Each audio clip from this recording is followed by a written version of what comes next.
sure how his new quarterback, Sean Prine, is going to be able to do when they have to go to the air. Mike Goodwick in a tackle for Coral Springs. And a sack on the play. Number 42, that's Overfield, the linebacker. Now one of the few bright spots. Sorry about that, Fred. Of the two brothers, the junior. One of the few bright spots, a few bright plays for Douglas tonight. Quarterback's sack there by Overfeld. It's going to bring up 3rd down and long now for Coral Springs.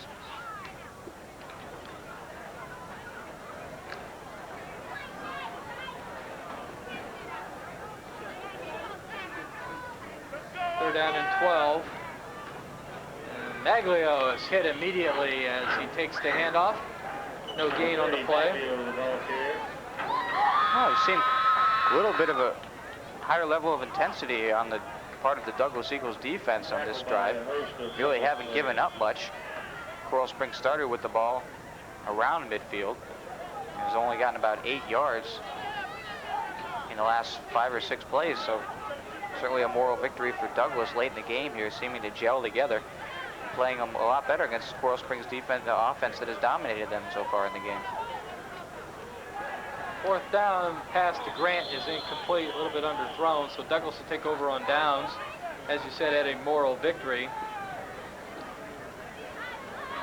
Mueller's pass to Grant is incomplete. And you have to wonder why Terry Dunn didn't just punt the ball away and went for it on 4th down with that pass, up 42 to nothing. Douglas 40-yard line.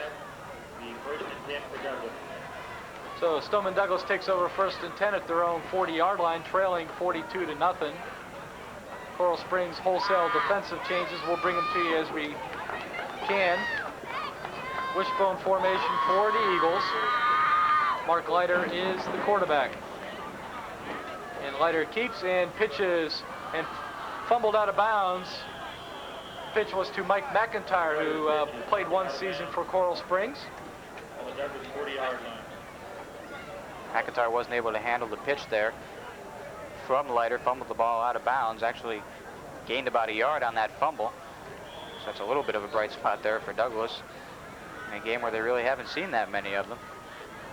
Josh Cheresnick is in on defense for Coral Springs, along with Dwight Fulton.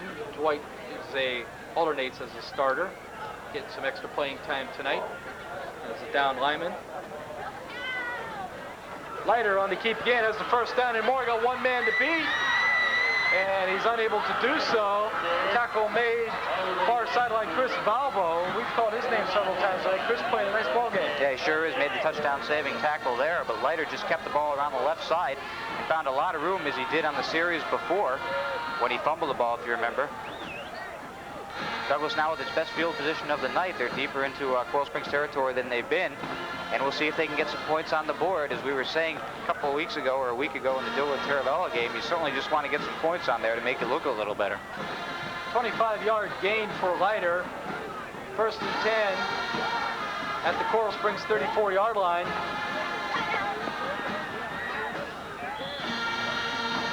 And the Douglas Eagle marching band playing the Florida State Seminole fight song as Douglas is driving down the field. You can bet that they want to put some points on the board. 2nd and 6 for Douglas.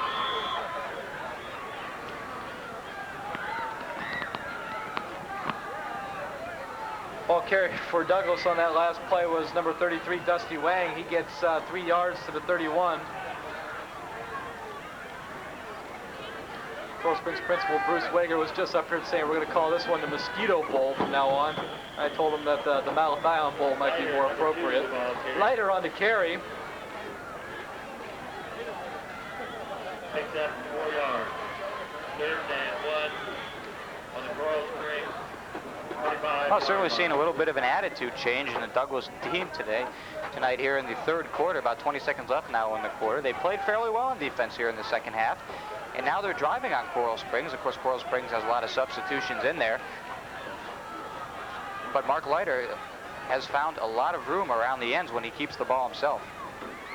Leiter on the keep, and he may not have gotten a 1st down, Ed. Fine defensive surge by Coral Springs. Now you're right, Fred. He kept the ball maybe one time too many. Coral Springs was ready for it that time. Strung the play out to the right side. It'll all depend on the ref spot. It looks like it's very close. And they've just moved the marker to 4th down, so it appears it will be. And I'm sure that Jim Matheson is going to want to go for it. And that was the final play of the 3rd quarter. So we'll take a break with the score, Coral Springs 42, Douglas 0. We'll be back with the final quarter after we take this timeout.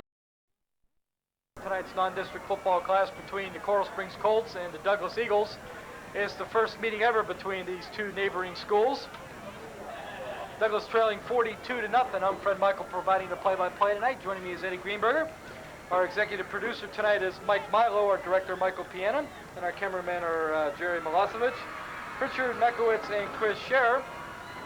Douglas has a 4th down and 1. This is their deepest penetration of the night. They're at the Coral Springs 25-yard line, and at this point of the ball game, Ed, this would just be a moral victory getting the ball in the end zone. Yeah, sure, they're playing for pride now. They want to get any points. It doesn't have to be the end zone, but if they can make a field goal and just get rid of that goose egg up on the scoreboard, that would mean so much to Matheson and the Eagles.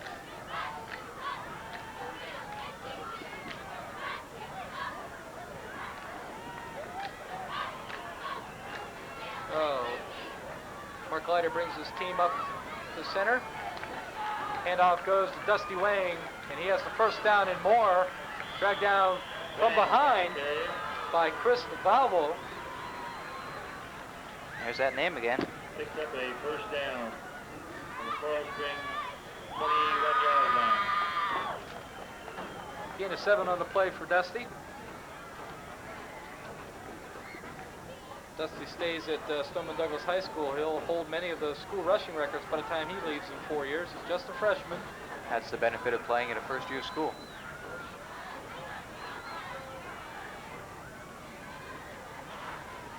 And once again, the handoff goes to Dusty Wang. Wang, the ball carrier. It's about 3, maybe 4 yards on the play. Picked up about 4 yards on the play. Now, one thing I'm impressed with Douglas is their uniforms. You don't see red that much, especially not in Broward County. I think, Cardinal Gibbons is red, Fred? This is more of a darker red. Burgundy, Yeah. I guess, would be a color. I like it. It's classic. It's different. They're new. Everything at that school is new.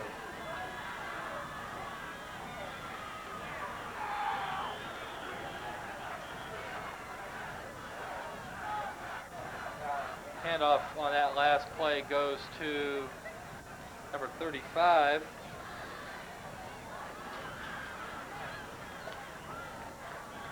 Hard to see if that was 35. Well, if it was 35, Jim Matheson has done it to us once again. Not on the roster. Never ceases to befuddle us. Okay, 3rd down here in a long situation for Douglas. I think they're within field goal range. We'll see if they don't get it here, whether they try to go for the 1st down. And Mark Leiter will be well short of the 1st down on that carry. Leiter, the ball carrier. Picked up a couple of yards. Picked up a 4th and 4. It'll be 4th down and 4 for the Eagles. Well, believe it or not, down 42-0, you wouldn't think there'd be many big decisions that a coach could have to make, but right now is one. You've got about 4th down and 4. As we said before, they desperately want to get some points up on the board, so a field goal might seem like the viable option here. But at the same time, you've only got 4 yards, and their offense has been working pretty well here on this drive, so it looks like they're going to go for it and try for the 7 rather than the 3.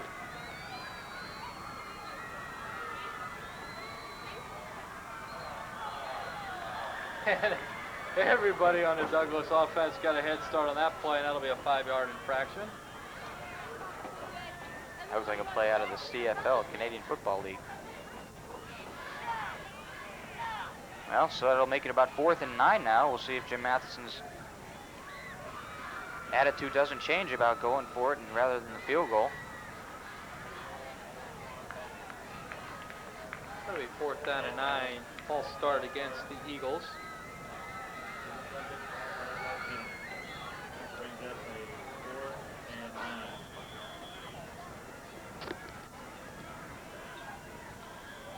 And Jack Chapman was calling for a timeout on the far sideline for Douglas, and that's what we have with 9:28 remaining in the game. Coral Springs leading 42-0.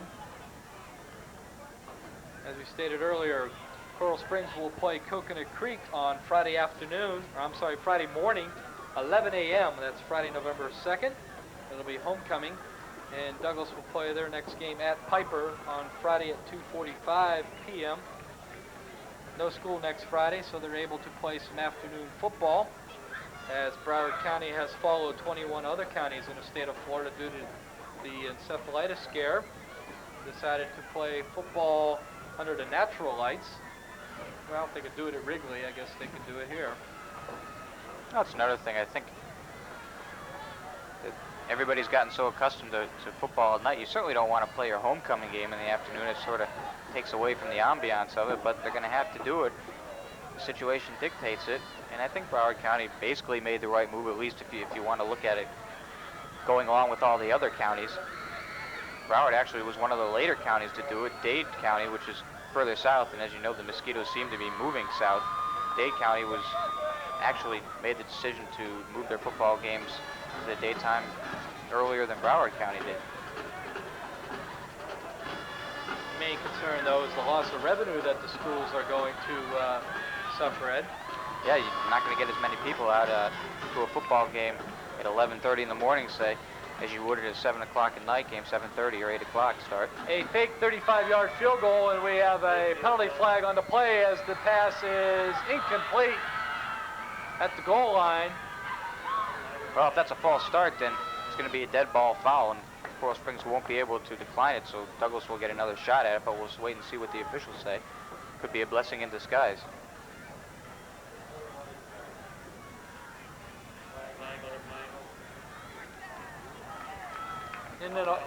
Ineligible man downfield, that penalty will be declined. Well, Jim Matheson gave up his chance to go for the 3 points and get some points on the board. You got to wonder if he's going to have another chance to do it now with 9 minutes and 20 seconds left in the game.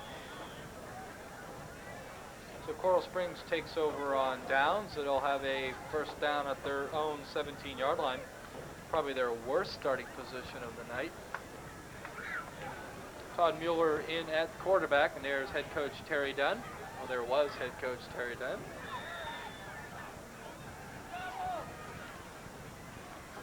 And the handoff goes to Ritter.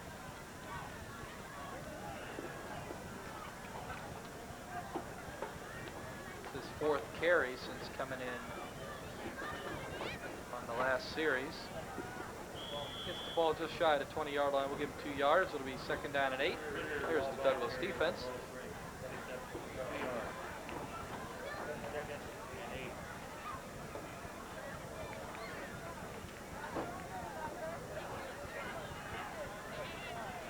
Second down and 8 for the Colts as they're making some adjustments on the offensive line. And it appeared, was it the tight end or was it the tackle that got a head start there, Ed, on our left side? Looked like a tight end. At any rate, they're going to mark 5 yards off against Coral Springs for the dead ball false start. That's their first penalty of this half. They have 7 in the game for 65 yards. So now to move the ball back to just inside the 15-yard line. It'll be second down and 13 for the Colts. Defensive captain for Stoneman Douglas is linebacker Bill Overfelt. He's a junior. His younger brother Brent also plays linebacker, number 44. Handoff again goes to Ritter, and Ritter is handled easily on the play. Tackle made by number 41, Irwin Steele, a reserve defensive end. Well, Douglas could look at this game in this way. In the second half here, Coral Springs has had basically their second and third string players in, a lot of juniors, sophomores, underclassmen. And when they match up against Douglas's first string players, their juniors and sophomores and their underclassmen, Douglas has done pretty well. They haven't given up many points here in the second half, only a touchdown, and have looked pretty good on defense and have moved the ball better than they have the whole game on offense. So you can see that Jim Matheson just has a year or two to wait until he gets some of those guys a little bigger and more mature and gets some seniors. Ooh, Ryan Guerra is hit hard as the pass is high from Mueller.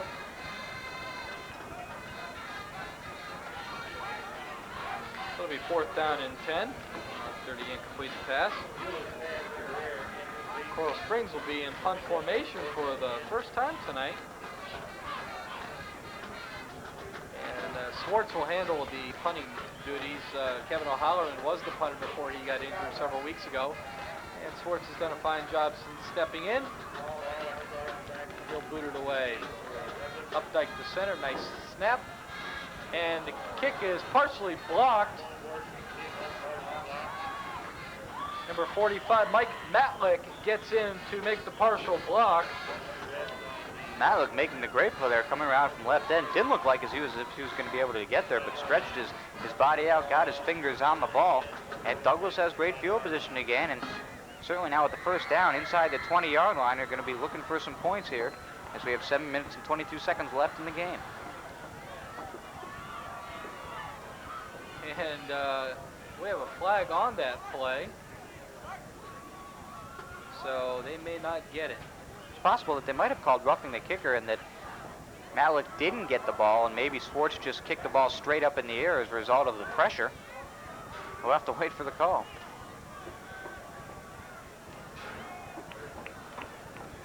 They had 12 players on the field, and I guess that might have been reason. Well, I guess that'll do it. That might have been the reason that Mike Matlick had such the advantage there on the left side, and that's a huge break for Coral Springs as far as keeping the zeros up on the board goes. So Coral Springs will get a first down. Douglas will not have field position at the 17-yard line. Instead, Coral Springs will have a first down on their own 31. And Sean Prine is back in at quarterback for Coral Springs. Maglio is in at fullback. Ritter, tailback. Prine back to pass. And wide open. A little bit underthrown was the pass, but it was caught by Chris Jackson. Yeah, Prine basically threw it up for grabs there. On almost a little bit of a corner pattern. Actually, it looked like it should have been a fly pattern, but Prine couldn't quite get the ball all the way out there. Jackson made a good catch going up for the ball, defeating the defensive back there, just out jumping him. An interesting call there, up 42-0 with 7 minutes left in the game. Terry Dunn goes to the air. Must be wanting to get some practice there with Sean Prine in a quarterback with the passing game. And Mueller's back in at quarterback after one play. 20-yard pass completion to Jackson, and the handoff up the middle off right tackle.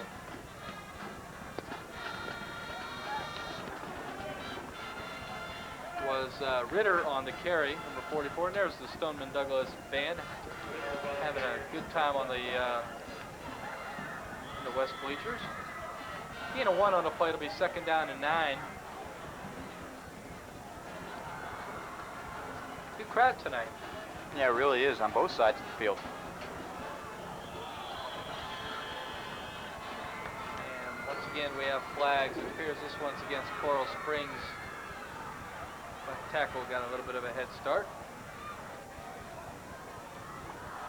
Yeah, Coral Springs seems to have a problem with that. False starts have really plagued them the whole year, and they're going to have to really get to work on that because they're not going to be able to afford any of those when they go into district play next week against Coconut Creek.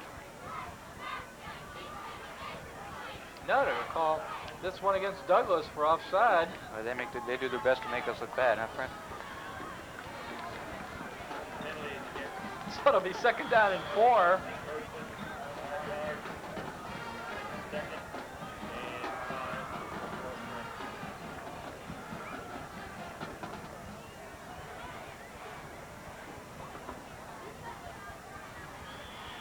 And Mueller was unable to get the handoff away. Looked like he wanted to give the ball to Ritter, but Ritter had already blasted through the line. And Mueller had nowhere to go, and that's going to be registered as quarterback sack there for Douglas. Bring up 3rd down and 7 situation for the Colts. Off the 47-yard line, we have 5:11 remaining in the game. It's all academic at this point. Coral Springs leading 42-0. They will go to 4-3. Douglas will fall to 0-7. Douglas has a District 14 4A game next week against Piper. Ritter carries the ball. He's close to 1st down.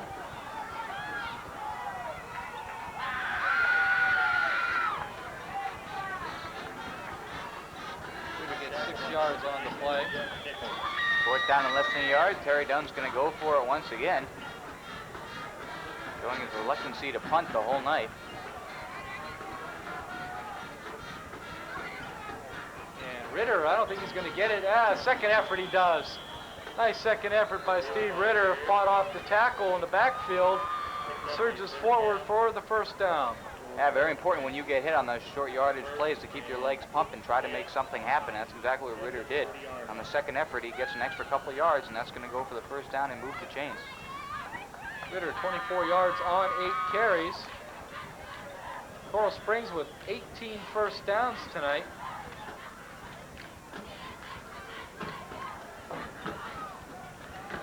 He's got 19 first downs. 78, Mike Goodwood comes in the game as right tackle, and he is absolutely huge out there. Maglio on the carry.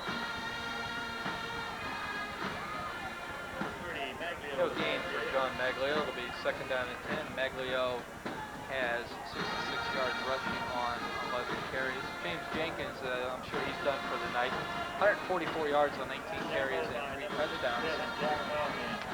That'll put Jenkins on the year and an even 700 yards in 7 ball games. So he's on pace to be a 1,000-yard rusher. We haven't had one of those here at Coral Springs since Derek Rivero. It's been a long time for Colt. This Colt's gone over 1,000 yards. And Coral Springs will be flagged for illegal procedure. This time we're sure, right?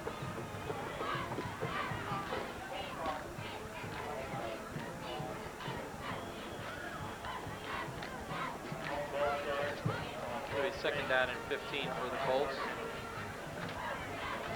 And the ball back to the 44-yard line. Executive producer tonight is Mike Milo. Our director is Michael Piana. Our camera people have been told are Jerry Milosevic, Richard Bakowitz, and Chris Shearer. And a fumble on the snap. Everybody moved on the snap but the center. But the quarterback, and Bueller was enough sense to pick the ball up. Here's Coral Springs band. Coral Springs looking very sloppy on this drive. Seems they're not all in sync with the snap counts.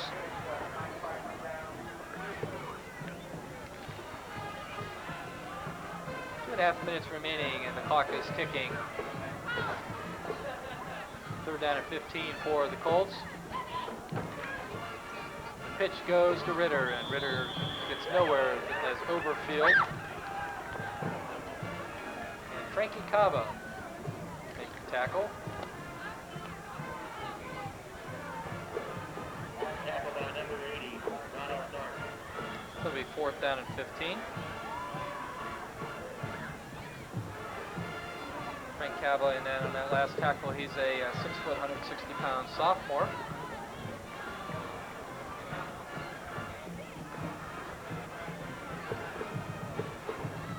And the pitch goes to Ritter again. Breaks a few tackles. Oh! Almost breaks it for the first down, but the tackle's made on the play. Looked like by the cornerback.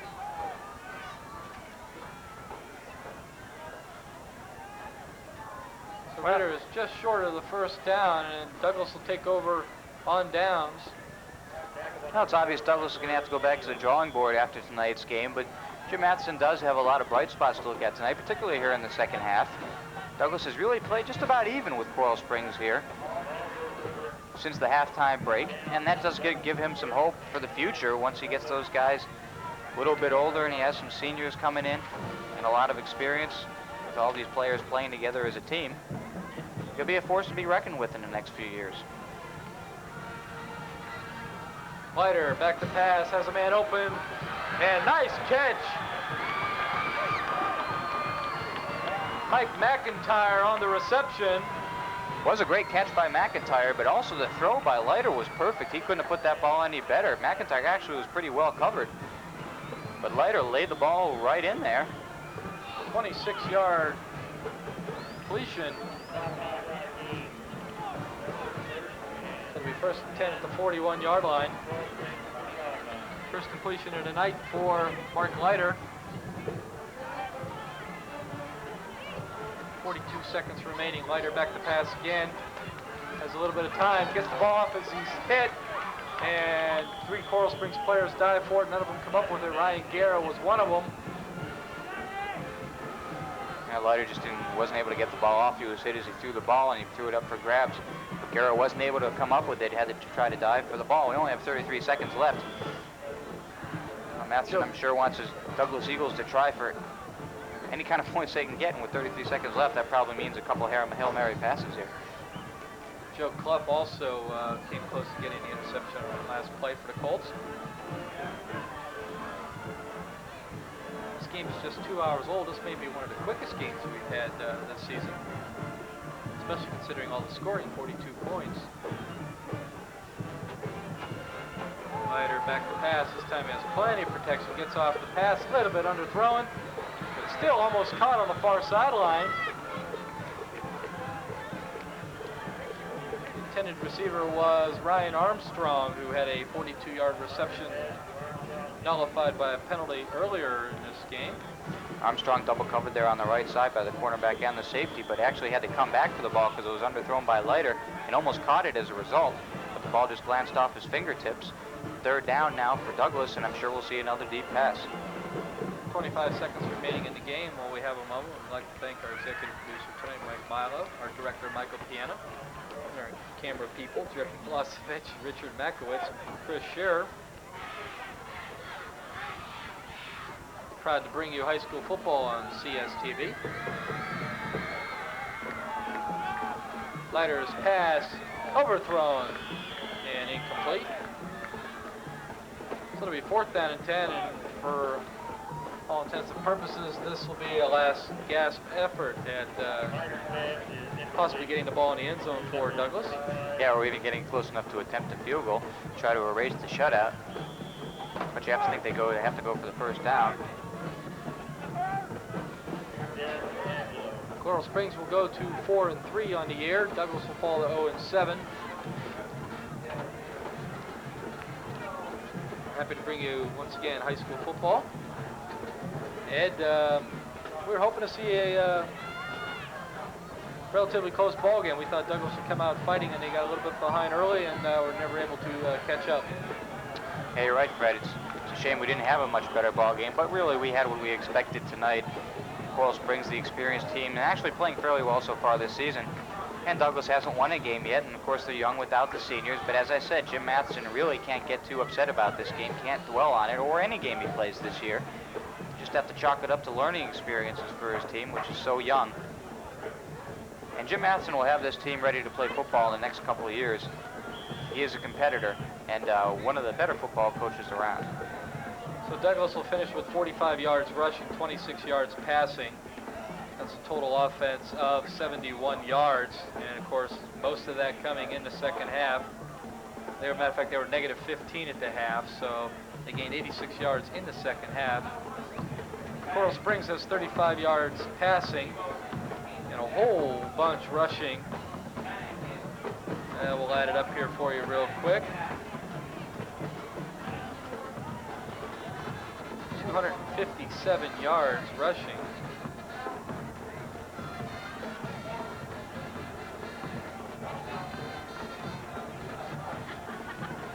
.47 carries for 257 yards for the Colts. Colts have run a total of 54 offensive plays to 32 for Douglas. And this will be the final play of the game. And it'll be down for a 1-yard loss by Mueller, and he'll take that loss because Coral Springs will get the victory. 3 touchdowns by James Jenkins and 144 yards rushing, and a pair of touchdowns by John Maglio lead Coral Springs to their 4th victory of the season by the score of 42-0.